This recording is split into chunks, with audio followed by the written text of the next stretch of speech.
Welcome to the Lance Wallnau Show. Today, I have supernatural updates for you. God is doing something on every front. I mean, this is one of the few weeks that I've had where I'm literally watching what's coming out of the activity of Trump in the world and then keeping up with what God is doing with my friends in their activity of ministry. And I want to bring it together with the perfect person who can integrate both conversations with me at the same time. We haven't had him here enough. Mario Murillo, thanks for coming back. My friend, awesome to be here. Now, yes, look, sir. And so you just told me today that updates I didn't even know about. I mean, what is impacting you about the last week's events with Donald Trump? Just to give a perspective. Well, I think we have no further to look than Bishop. You know, Pennsylvania. If Trump had died, if he had been assassinated, the lights would have been out. Civil war, everything else. Instead, look at where we are and look at what's happening. Look at the cuts that are happening in government. Look at the team that is being put together.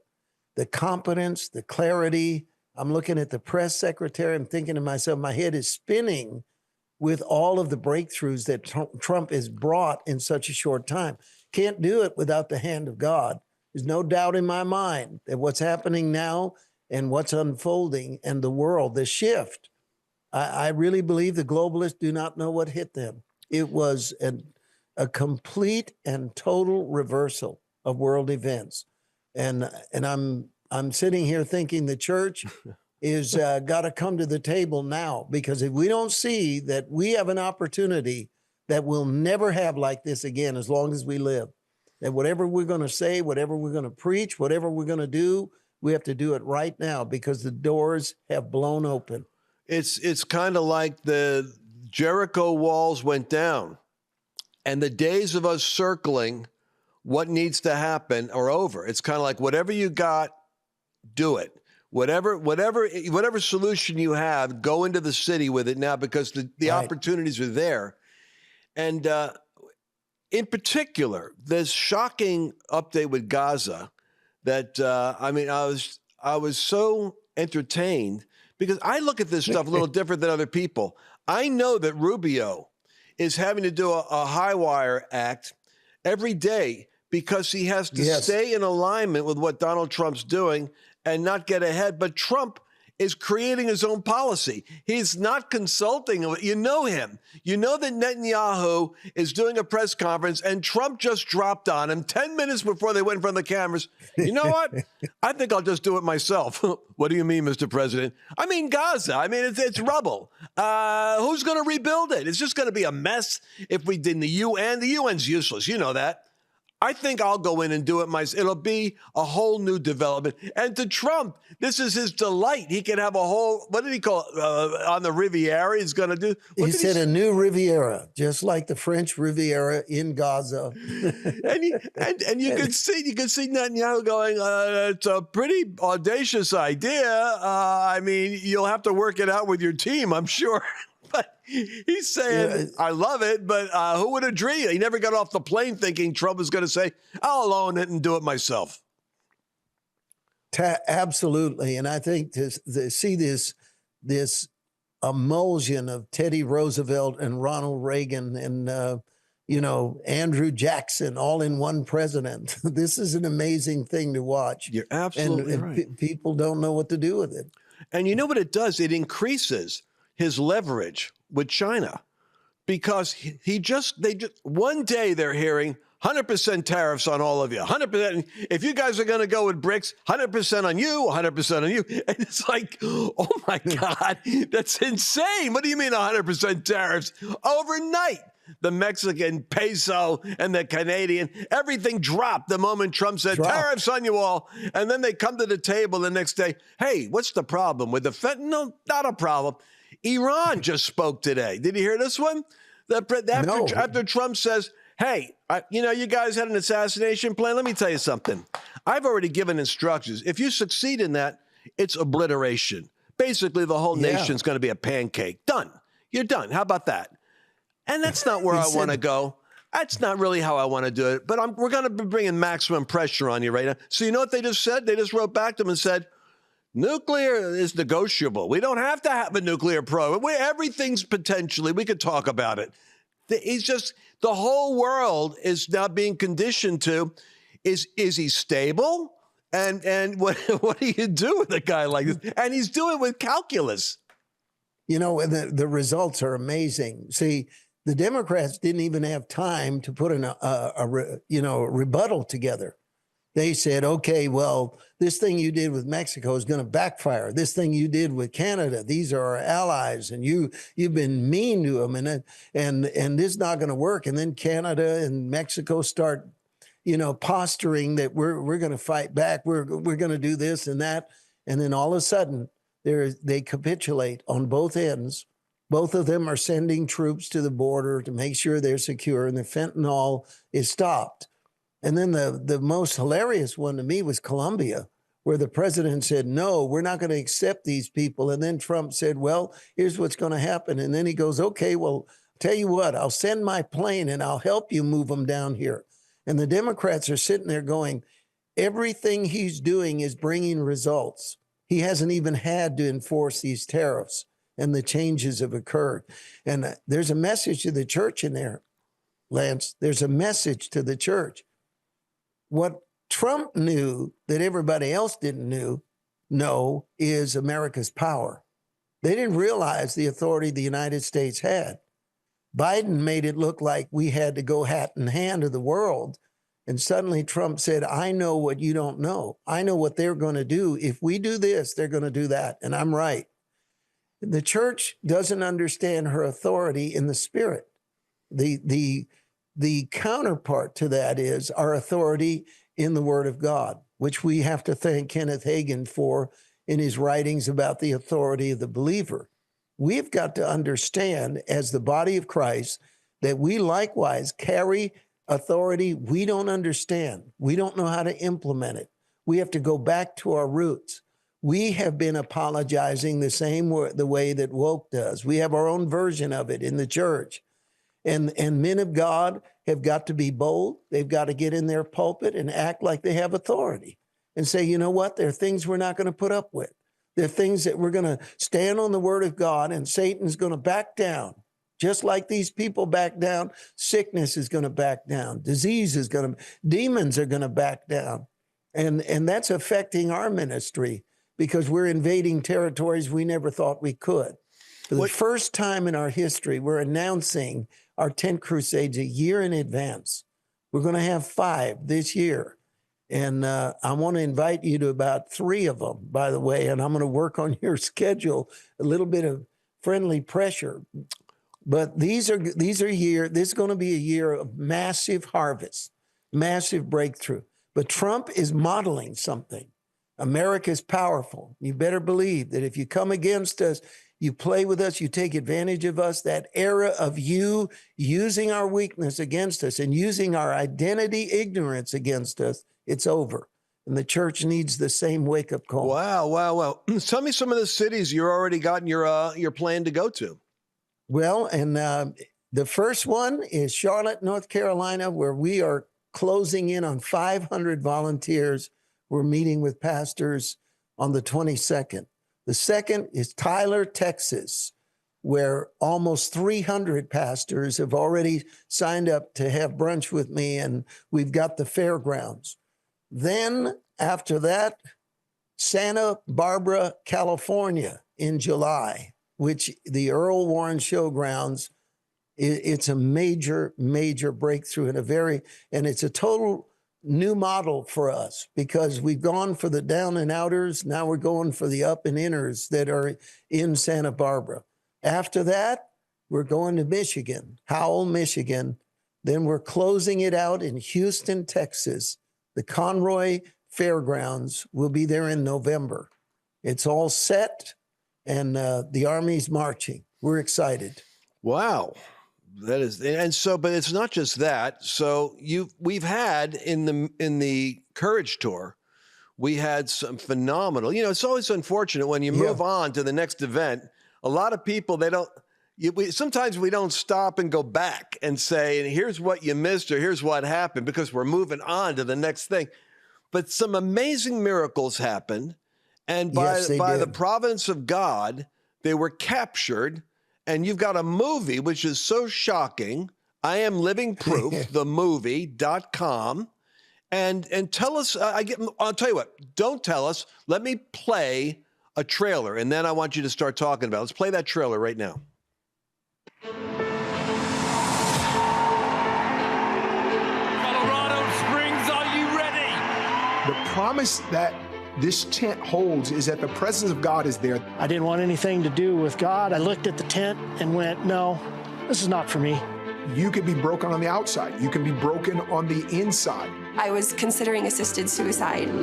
It was black, truly. Miracles are like magnets. It draws people in because they say, if that happened to them, maybe it will happen to me too. I had doubts when I would be in the worst pain.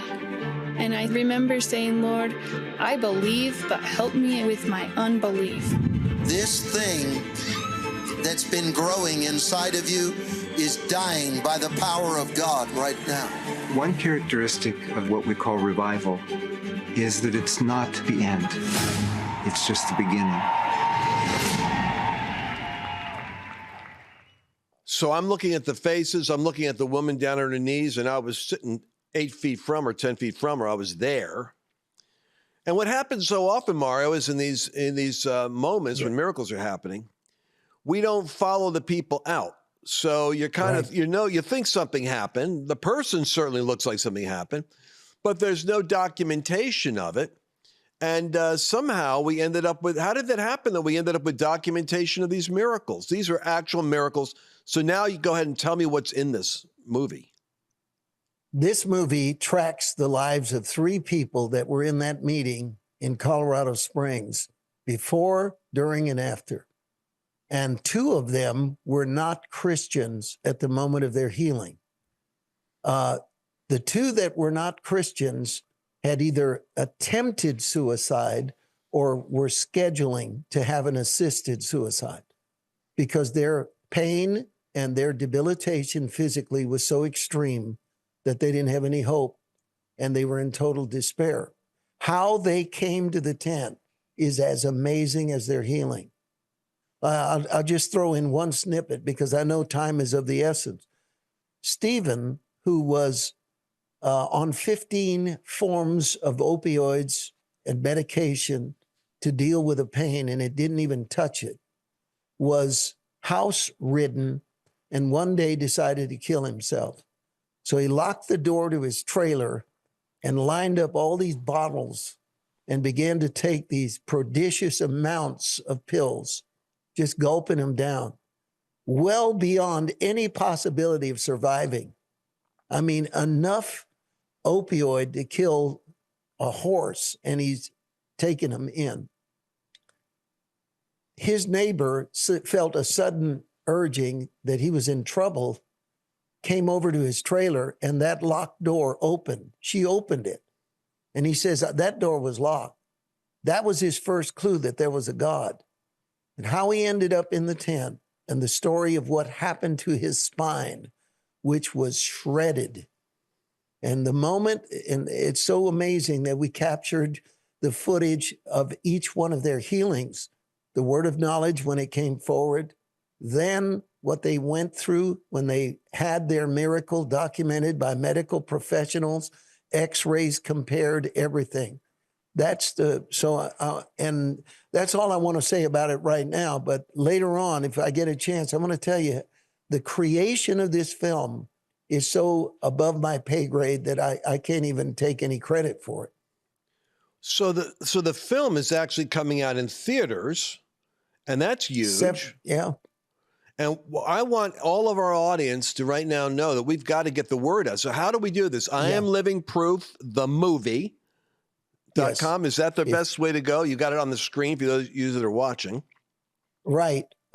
If they go to the website, I Am Living Proof, themovie.com, they'll learn more about the movie and how to and buy tickets. And one of the things we're pushing for is for churches to buy out the entire theater.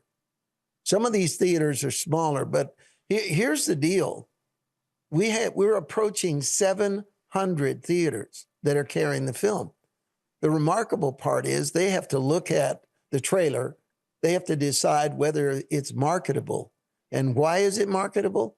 Because when Shane Gilbert, who's a young filmmaker who I am so thrilled that she's getting her proper due with this film, because it's an amazing thing. She started showing it to her cohorts in Hollywood, and some of the top people, producers, editors, color correctors, people in sound and everything else said, I got to be in on this. I got to be in on this. And so virtually at their cost, they began to work on this film. And they put it together with such power. I'm on it about 5 minutes, Lance. That's it. The rest of it is like one guy said, I brought a bag of popcorn to see it, and I never ate one piece of popcorn because I was glued to the screen the whole time. And so we're seeing this reaction. We just barely were able on one or two occasions to publicly present it. This is probably the third opportunity I've had. We've done it on our own show and one other thing and this one. And so far, 7,000 tickets have been sold. And it's an amazing phenomenon. Well, there's a QR code on the lower third. You can scan the QR code and that'll give you a link. And then I think we have a video clip of people reacting to it. Can we play that now? I thought it was awesome.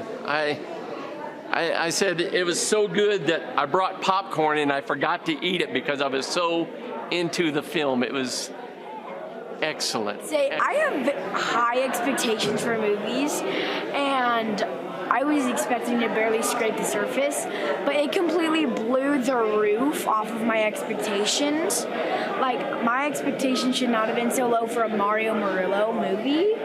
Because, I've heard a lot about it and what they were going to do, but I feel like they even take it up another level.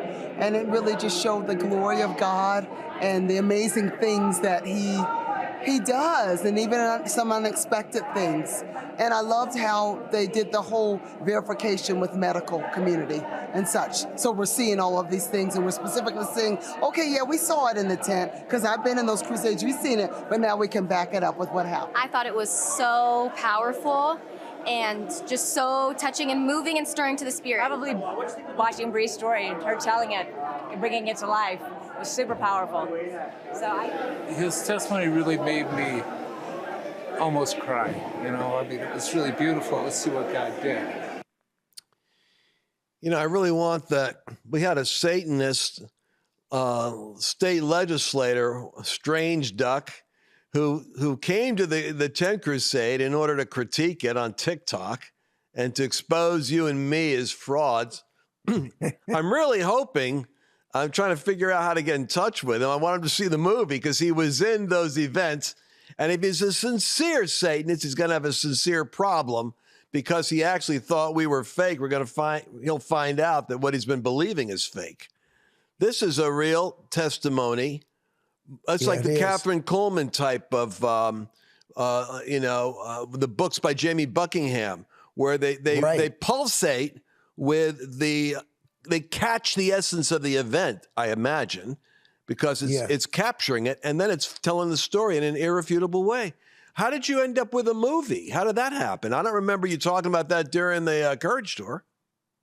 Well, a year ago, actually 13 months ago, I was in San Diego with Shane Gilbert, Bob Maddox, who's the director, and Stephen Brown and I were sitting together in San Diego, and we were doing a documentary. It was going to be a 45-minute documentary, and they showed me some samples of it. And I said, no, this is not a documentary. This is a film, and it needs to be in theaters. And they gave me the same look that Denton Nayu gave Trump when he said he was going to turn Gaza into the Riviera. They couldn't imagine that. They said, do you realize how much this is going to cost?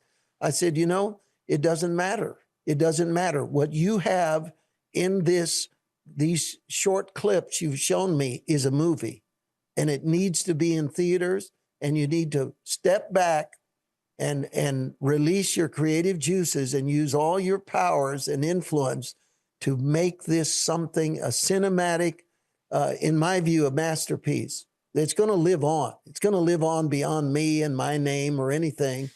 And there's not an iota of exaggeration. There's not a drop of emotionalism in it. I mean, your emotions are gripped by it, especially Bree, her story, because I've never seen a human being suffer more than she did. And she was down to 94 pounds. She had several diseases that were cannibalizing her body. She's 5'10", 94 pounds. She was a pole. And when she came, she was at death's door screaming out when the power of God hit her. Everyone thought she's screaming in agony. You were right there when it was happening. She was screaming out, not in agony, but in the power of God that was removing these diseases from her body. And you know how I knew she was healed? She said we did a premiere and she says, I gained 45 pounds. And to hear a woman say she gained 45 pounds, it had to be a supernatural miracle from the hand of God, is all it is. And it was just an amazing thing. And that's how it turned from a documentary into a film. So I guess these folks, they gave permission to tell their story. Obviously, it's kind of public, right? Yeah. So this is not only medically verifiable, but these are living witnesses that have a story to tell. And well, how did you pick those four? How was those four picked? Well, the three. One is Stephen, Bree, and Mary, and each one of them are compelling for a different reason. And the story is just breathtaking. I was so nervous when I premiered it at Belmont University in Nashville. Belmont University let us use their theater to just let a handful of us see what our movie would look like on the big screen with the big sound. And we were overwhelmed. But the three that were picked because they were capable of engaging the medical community to confirm. A lot of people that get healed in our meetings go to their doctors. Their cancer is gone, totally. But the doctor will say, you know what? It's like a pilot seeing a UFO. I don't want to tell anyone. I'm worried about what my reputation will be like. But these healings were so over the top that chiropractors, medical doctors, physical therapists, all that were connected to these people said, I'll go on record. This is a miracle. This is an absolute miracle from the hand of God. And that's how they were chosen, because of the verification, which is really, really important. Really important. So when does the movie start? Is there a date? Yeah. And the QR code you had, I want to make a quick comment about it. That QR code saves you a step, because it takes you, when you scan that, you'll find out what theater is near you and when the times are, and you can buy a ticket immediately. When you go to the website, you'll get information, but then you'll click another time to get to this. This is a shortcut. And it begins on March the 9th, Sunday, March the 9th. It'll be Sunday, March the 9th, March 10th, Monday, and then Wednesday, the 12th. Those are the 3 days. And so far, we're approaching 700 theaters. And look, it's going to be in Times Square in New York. It's going to be in the City Walk in Los Angeles. And a theater that I used to frequent when I lived in San Francisco was the Metreon, and it's going to be there. And in 25 theaters in Canada. So, folks, if you've ever wanted someone to see a creative and dignified witness of the healing power of God, wow, this is the one. Take your friends, buy them a meal, take them to this movie. It will have a dramatic impact on them. And I was just talking to Eric Metaxas this week about projects he's doing, he wants to do, and trying to get together some people behind it. But he's telling me that the mood in America is that that for so long people were thinking science isn't on the side of faith, and it's being exploded right now. not only is science on the side of faith, it's exploding the arguments against the supernatural because the evidence is there. And so falls right in line with a movement happening in America, which is obliterating secular skepticism and opening people up and saying, well, I want to believe. Is there proof? And how perfect a title for this, Living Proof, is right there. Well, give me a final thought, Mario, because I can't believe we just ran through a whole show together. What are you thinking? Well, it's always an honor to be with my good friend, Lance Wallnau, and God used you prophetically to say to me that all this was going to happen, the tent, the miracles, and really in a sense, and I'm grateful for that. I really am, and I want to thank you for obeying God, and I want to tell the people, I'm going to see you at the movies because this is going to be a life changer. This one is going to be a life changer for anyone who sees it. I'll tell you the truth. This is the kind of movie where you bring someone just because you get two entertainment values. You get the movie and then you get the after the movie as you get to see them process. I'm in on this one. I got some people right now I'm thinking about. I love you, my brother. Thanks for taking the time. We're going to have you on more because we need to talk some more. Please. And we're going to keep doing these updates. God bless you, Mario. Thank you, my friend. God bless you. Bye-bye. All right, this IamLivingProof.com. IamLivingProofTheMovie.com. You don't want to miss it. All right, we'll see you again tomorrow. Did you enjoy this latest episode?